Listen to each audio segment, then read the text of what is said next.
હાય friend, Gujarati cooking ચેનલમાં તમારું સ્વાગત છે। જુઓ, આજે આપણે ઇડલી બનાવી છે, પણ તમને જાણીને નવાઈ થશે કે આમાં આપણે ઈનો પણ નથી વાપર્યો કે સોડા પણ નથી વાપર્યા, અને કેટલી સ્મૂધ અને સ્પંચી અને ખાવામાં બેસ્ટ એવી સરસ ઇડલી બનવી છે।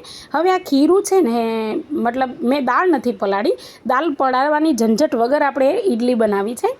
તો એ કેવી રીતે મેં લોટ બનાવડાવ્યો છે એ હું તમને કહી દઉં કે 2 વાટકી ચોખાની સામે 1 વાટકી અડદની દાળ લીધી છે, અને એ પ્રમાણે મેં દળાવી દીધું હતું, અને પછી એને આપણે છાશથી પલાળી બપોરે 1 વાગે મેં મૂકી દીધી છે। અને સંભાર તો જુઓ, મારો સંભાર ખાઈને બધા એમ કહે છે કે ભાઈ હોટલનો સંભાર કંઈ નથી, તો આટલો મસ્ત એવો સંભાર બનાવવાની શરૂઆત કરી દઈએ। તો અહીંયા મેં તુવેરની દાળ લીધી છે અને અડદની દાળ લીધી છે, એટલા માટે કે મસ્ત એવી ઘાટી અને જાડી એવી દાળ મસ્ત એવી બને। તો એને વઘારવાની ચાલુ કરીએ, 4 સીટી મારી લઈશું, અને આપણે લસણ, આદું અને મરચુંનું આ રીતે ક્રશ કરી લેવાનું છે, બહુ ગ્રેવી જેવું નહીં। હવે આને આપણે મિક્સર ગ્રાઇન્ડરથી સારી રીતે એને મિક્સ કરી લેવાનું છે, તો સરસ મજાની મિક્સ થઈ જશે। ચડી ગઈ છે 4 સીટીમાં। હવે વઘારની અંદર આપણે એક ધ્યાન રાખવાનું છે કે હાઈ ફ્લેમ ઉપર ક્યારેય વઘાર નહીં કરવો કોઈ પણ વસ્તુનો। હવે આપણે દાળની અંદર જ બધા બેઝિક મસાલા કરી લઈએ છીએ, જેવા કે ધાણા જીરું છે, મરચું, હળદર અને લીમડો મેં અહીંયા જ નાખ્યો છે। હવે મરચું પ્રમાણમાં મેં ઓછું નાખ્યું છે, કારણ કે આગળ આપણે એનો મસાલો નાખવાના છીએ, એટલે મરચું ઓછું જ નાખવાનું, એટલે એના સંભારનો ટેસ્ટ પણ સારો આવે। તો આપણે સંભાર વઘારવાની શરૂઆત કરી દઈએ। તો તેલ જો સરસ મજાનું આવી ગયું છે, એની અંદર રાઈ અને આપણે જીરું, અને પેટમાં ભારે ના પડે એના માટે આપણે હિંગ લીધી છે। તો આ રીતે હવે મેં 2 અહીંયા વસ્તુ ચોપ કરીને રાખી હતી, એક ડુંગળી અને ટામેટું। તો એને પ્રથમ આપણે એને સારી રીતે પકવી લેવાનું છે, અને આ રીતે ચલાવતા રહેવાનું, એટલે સરસ મજાનું પાકી જશે। તો આ ટ્રાન્સપરન્સ ડુંગળી થઈ જાય ને, એટલે આપણે એની અંદર આપણે આદું, મરચાં અને લસણની પેસ્ટ મેં અલગથી ખાંડીને રાખી હતી। તો બસ આ કન્ડિશનમાં આવી જાય ને, એટલે આપણે એના એ પેસ્ટ એડ કરવાની છે। એની સુગંધ બહુ જ બેસ્ટ આવશે। તમે જોજો, તમે જેવો વઘાર કરશો ને એને આ અંદર ભળશે, એટલે એકદમ ચડવા લાગે ને, એટલે એકદમ સરસ સ્મેલ આવે, આમ આજુબાજુમાં પણ ખબર પડી જાય કે કઈ સારી વસ્તુ બની રહી છે। તો આ વસ્તુ ખાસ કરજો, જેના કારણે મસ્ત એવો દાળમાં સ્વાદ આવે છે સંભારની અંદર। તો આ પણ ચડી ગયું છે। તો હવે આપણે શું કરવાનું છે, એ ચડી જાય ને એટલે આપણે એની અંદર જે આપણે મસાલા કરેલી દાળ છે ને, એ દાળને એડ કરવાની છે।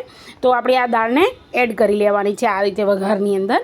તો જો કેટલી ઘાટી એવી દાળ છે, પણ તેમ છતાં આપણે થોડું પાણી રેડીશું, કારણ કે આપણે ક્વોન્ટિટી જોઈએ થોડી, દાળ એટલી ચાલે નહીં, એટલે તમે તમારા પ્રમાણમાં દાળ બનાવી શકો છો, પણ આ રીતે બનાવવાની છે। હવે આને સારી રીતે આપણે મિક્સ કરી લઈશું, જેથી કરીને બધું એબ્ઝોર્વ કરી લે। અને અહીંયા મેં 1 ગ્લાસ પાણી રેડ્યું છે।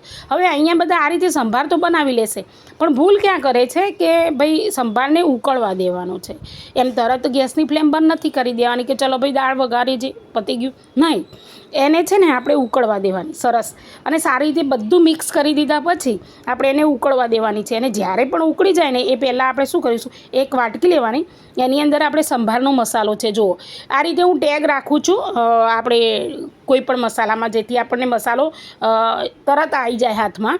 તો આ રીતે ગોલ કરી લેવાનું છે એનું, અને પછી એ મસાલો અંદર આ ઉકળતી દાળમાં આપણે રેડવાનું છે, અને એના પછી પણ 4-5 સેકન્ડ છે ને દાળને ઉકળવા દેવાની છે।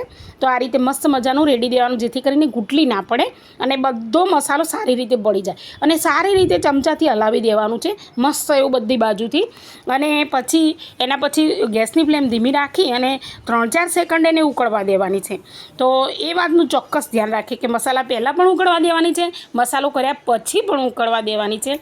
અને અહીંયા પછી આપણે એને હલાવી લીધા પછી એને થોડીવાર ઉકળવા દઈ, અને આપણે એમાં દાણા મિક્સ કરીશું। તો લીલા દાણા બિલકુલ મિક્સ કરજો, કારણ કે એનો ટેસ્ટ ખૂબ જ ફ્લેવર સારી આવે છે। તો આ રીતે આપણે દાણા એની અંદર મિક્સ કરી દેવાના છે, અને એને પણ સારી રીતે મિક્સ કરી દઈશું। હવે એક વસ્તુ તમને બતાવું કે મેં અહીંયા લસણની પેસ્ટ બી અંદર એડ કરી છે। તો હવે આપણે ખીરું તૈયાર થઈ ગયું છે, જો સરસ મજાનું ફૂલી ગયું છે। તો ખીરુંને છે ને આપણે કેવી રીતે બનાવવાનું છે હું તમને કહી દઉં કે ખીરુંની અંદર એકલું મીઠું જ નાખવાનું છે, બીજું કંઈ જ નાખવાનું નથી। અને મીઠું નાખ્યા પછી એને બરાબર આમ હલાવી લેવાનું છે, મિક્સ કરી લેવાનું છે। અને પછી આપણે ઇડલીના મોડની અંદર આ રીતે બધા મોડ ભરી લેવાના છે। એક વસ્તુનું ધ્યાન રહે કે મોડ થોડા ઓછા ભરવાના, જેથી કરીને ઇડલીને ફૂલતા ફાવે અને જગ્યા મળે। આ રીતે 2 મોડ ગ્રીસ કરી તેલવાળા, અને પછી આપણે આને ભરી દીધા છે। હવે ઢાંકી દેવાનું છે। તો જેમ આપણે ઢોકળા સ્ટીમ કરીએ છીએ ને 5-10 મિનિટમાં બની જાય છે, બસ આ 7 મિનિટમાં બની જશે એક્ઝેક્ટ. તો એને આપણે સારી રીતે કાઢી લઈશું અને પછી જુઓ તમે એકદમ આસાનીથી ઇડલી બહાર આવી જાય છે. એનું કારણ એ છે કે આને ઠંડી થવા દેવાની. ઠંડી થયા વગર તમે ડિમોલ્ડ કરશો ને તો આ રીતે નહીં બને તમારે. એટલે આપણે ઠંડુ થવા દેવાનું અને ત્યાર પછી આ રીતે બધી ઇડલી નીકળી જશે. ચપ્પાથી કાઢશો ને તો પણ આસાનીથી નીકળી જશે. તો સરસ મજાની ઇડલી બનાવી છે. આટલી સરસ રેસીપી બનાવું છું, કોઈ સબસ્ક્રાઈબ નથી કરતું એવું કેમ? પ્લીઝ સબસ્ક્રાઈબ કરો. અને મેં નવી ચેનલ ચાલુ કરી છે, તો પ્લીઝ મને મોટિવેશન મળે એ માટે મને કોમેન્ટ કરો અને લાઇક કરો. ફરીથી મળીશું.